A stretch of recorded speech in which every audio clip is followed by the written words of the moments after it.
ভাইয়া, আপনি তো ফুটবল খেলা মনে হয় দেখেন নাকি? হ্যাঁ। আচ্ছা আচ্ছা। তো ওয়ার্ল্ড কাপের খেলা রেগুলার দেখা হয়? হ্যাঁ, দেখি। আচ্ছা ঠিক আছে ভাই। এখন হচ্ছে যে আমার কাছে আছে বুঝছেন, এখানে হচ্ছে ম্যাচ প্রেডিকশন আজকের ম্যাচের জন্য। Argentina, Austria, France, Iraq, total যে ম্যাচগুলো আছে আপনি প্রেডিকশন দেবেন আপনার নিজের মতো করে। ও, ওকে, বুঝতে পারছি। দেখি আপনার সাথে মিলে কিনা।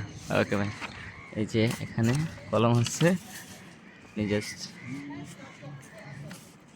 কোথায় দেবো? এখানে এইখানে উপরে? এইখানে লিখেন, এইখানে, হ্যাঁ এখানে হ্যাঁ।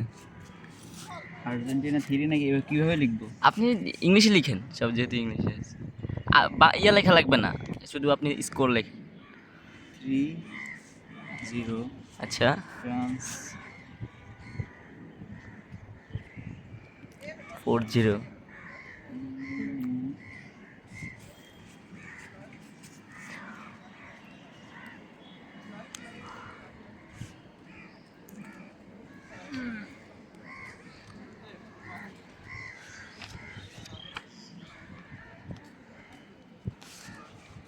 Thank you.